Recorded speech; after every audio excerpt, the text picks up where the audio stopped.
Hello दोस्तों, आज की इस कक्षा में आप सभी का स्वागत है।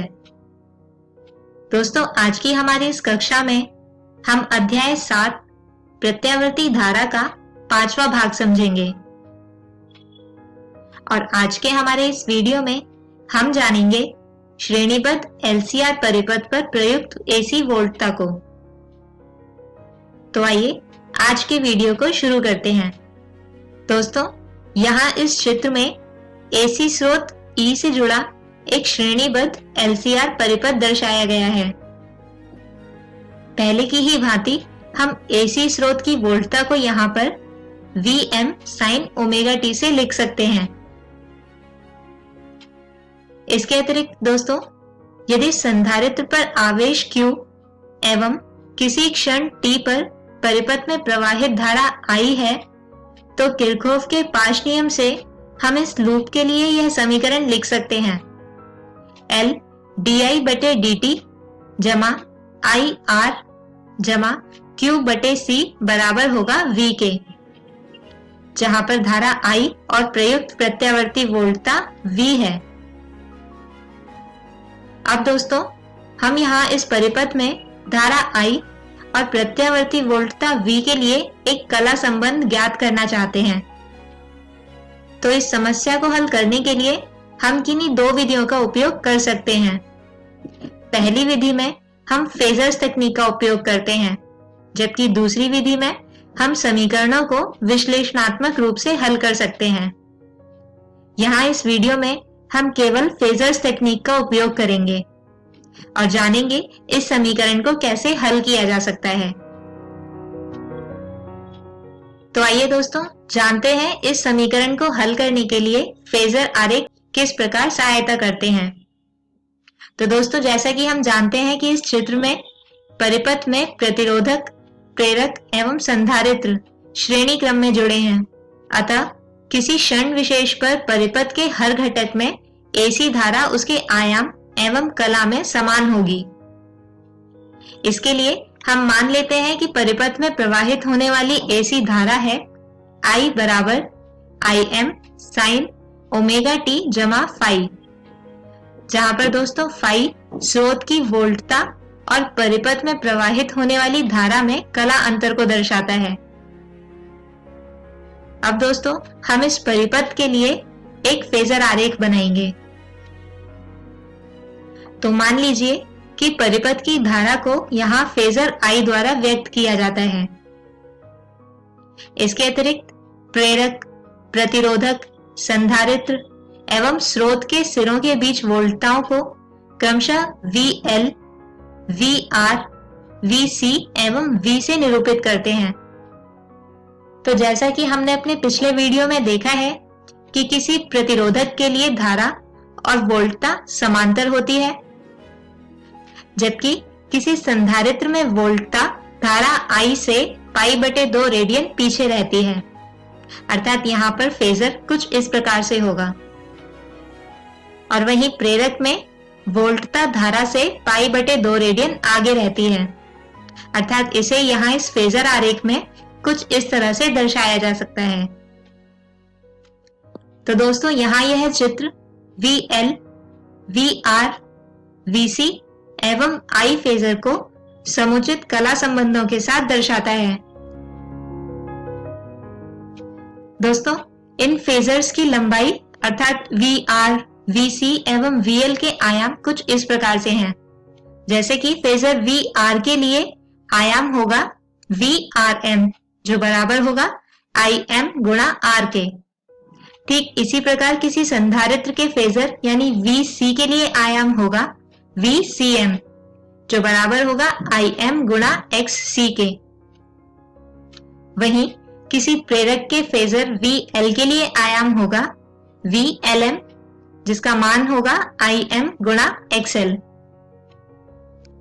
अब दोस्तों, जैसा कि हमने किरचॉफ के लूप नियम के अनुसार देखा था कि इस परिपथ के लिए समीकरण होगी L di बटे dt जमा ITR जमा Q बटे C बराबर VT, जहां पर L di बटे dt प्रेरक के दो सिरों के बीच वोल्टता को दर्शाता है और इसी कारण इसे फेजर VL से लिखा जा सकता है, जबकि IR किसी प्रतिरोधक के सिरों के बीच में वोल्टता को दर्शाता है और इसी कारण इसे फेजर VR से लिख सकते हैं।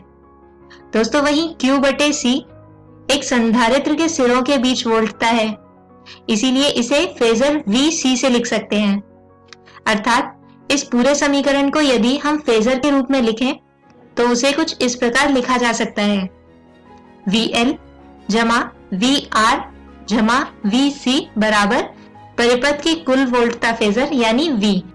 दोस्तों अब फेजर आरेख के द्वारा हम देख सकते हैं कि VC एवं VL ये दोनों ही सदिश सदैव एक ही सरल रेखा में हैं और एक दूसरे के विपरीत दिशाओं में हैं।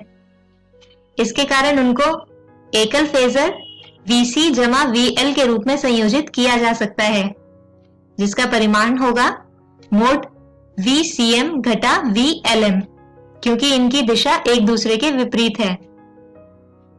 तो दोस्तों यहाँ पर इस परिपथ की कुल वोल्टता फेजर यानी V को हम उस समकोण त्रिभुज के कर्ण से निरूपित कर सकते हैं जिसकी भुजाएं फेजर VR एवं फेजर VC जमा VL हैं।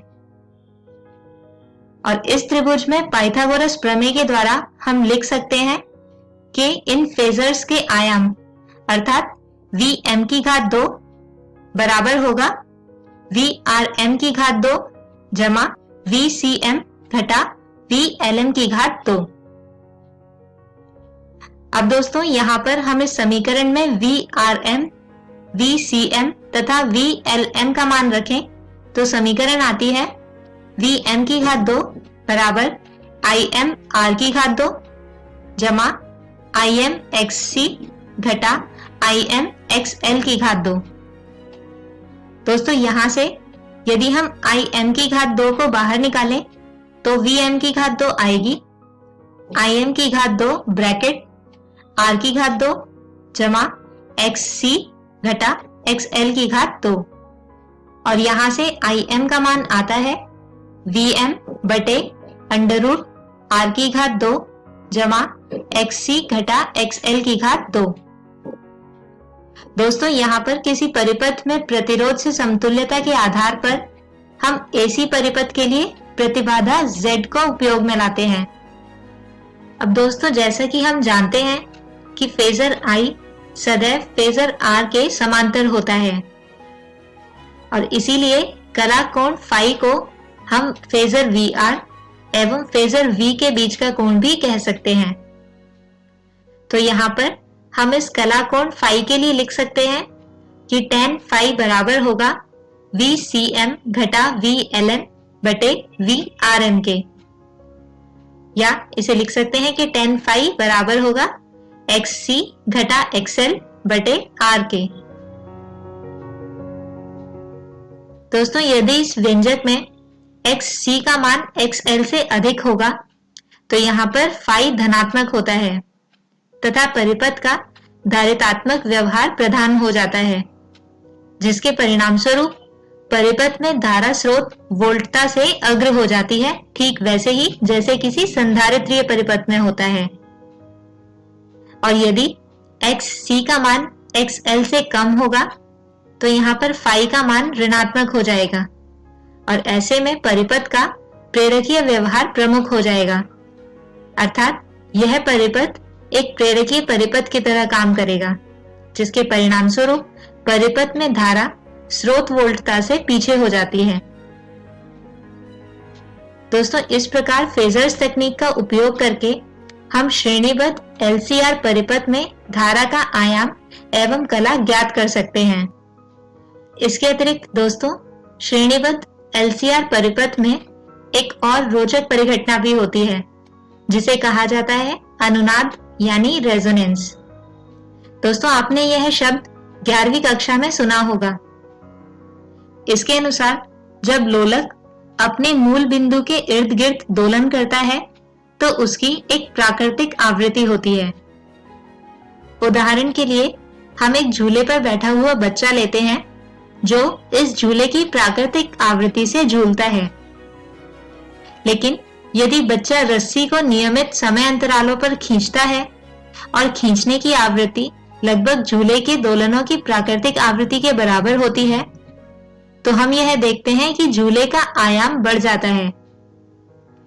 दोस्तों, ठीक इसी प्रकार का कोई निकाय किसी ऐसे ऊर्जा स्रोत द्वारा संचालित हो जिसकी आवृत्ति निकाय की प्राकृतिक आवृत्ति के बराबर हो, तो ऐसे में निकाय बहुत अधिक आयाम के साथ दोलन करना शुरू कर देता है और इसी परिघटना को कहा जाता है अनुनाद यानी रेजोनेंस। आइए दोस्तों, अब हम इस परिघटना की जांच एक श्रेणीबद्ध LCR परिपथ में देखते हैं। इसके लिए Vm आयाम एवं ओमेगा आवृत्ति की वोल्टता द्वारा संचालित LCR परिपथ के लिए हम पाते हैं कि धारा आयाम, जिसे लिखा जा सकता है Im बराबर Vm बटे Z से, और जहां पर Z का मान रखने पर यह आता है Vm बटे √r² जमा xc घटा xl की घात 2। और जैसा कि आप जानते हैं कि यहाँ पर xc का मान है 1 बटे ओमेगा c, जबकि xl का मान है ओमेगा l। दोस्तों, यदि हम यहाँ पर ओमेगा को परिवर्तित करें और एक ऐसी विशिष्ट आवृत्ति पर लेकर जाएं जहां पर xc और xl का मान बराबर हो, तो ऐसे में प्रतिबाधा z का मान न्यूनतम हो जाता है और z का मान रह जाता है केवल √r², जो बराबर होता है r के। तो दोस्तों, यह आवृत्ति ओमेगा नॉट, जिस पर प्रतिबाधा z का मान न्यूनतम हो जाता है, कहलाती है अनुनादी आवृत्ति यानी रेजोनेंट फ्रीक्वेंसी। आइए अब इस अनुनादी आवृत्ति का मान प्राप्त करते हैं। तो इसके लिए जैसा कि हमने अभी कहा कि यह वह आवृत्ति होती है जिस पर xc और xl का मान बराबर होता है, अर्थात हम लिख सकते हैं कि 1 बटे ओमेगा नॉट c बराबर होगा ओमेगा नॉट l के। और यहां से दोस्तों अनुनादी आवृत्ति ओमेगा नॉट, इसका मान आता है 1 बटे √LC। दोस्तों, अनुनादी आवृत्ति पर धारा का आयाम अधिकतम होता है और इसका मान होता है Vm बटे R। दोस्तों, यहाँ पर यह चित्र किसी LCR श्रेणीक्रम परिपथ के लिए ओमेगा के साथ Im का परिवर्तन दर्शाता है। यहाँ पर आप देख सकते हैं कि अनुनादी आवृत्ति ओमेगा नॉट के लिए Im का मान अधिकतम है। दोस्तों, अनुनादी परिपथों के तरह तरह के उपयोग होते हैं। उदाहरण के लिए रेडियो एवं टीवी सेटों के समस्वरण की क्रियाविधि में अनुनादी परिपथों का उपयोग किया जाता है। आइए दोस्तों, अब देखते हैं कि अनुनाद की तीक्ष्णता यानी शार्पनेस ऑफ रेजोनेंस क्या होता है। तो दोस्तों, जैसे कि हमने जाना कि किसी श्रेणीबद्ध LCR परिपथ में धारा का आयाम होता है Im बराबर Vm बटे √r² जमा ओमेगा l घटा 1 बटे ओमेगा c² 2, और इस धारा आयाम का मान अधिकतम होता है जब ओमेगा बराबर होता है 1 बटे √LC के। तो दोस्तों, आवृत्ति के इस मान पर हम जानते हैं कि Im का आयाम अधिकतम होता है जिसका मान होता है Vm बटे R। दोस्तों, इसके अतिरिक्त आवृत्ति के अन्य मानों के लिए धारा का आयाम इस अधिकतम मान से कम होता है।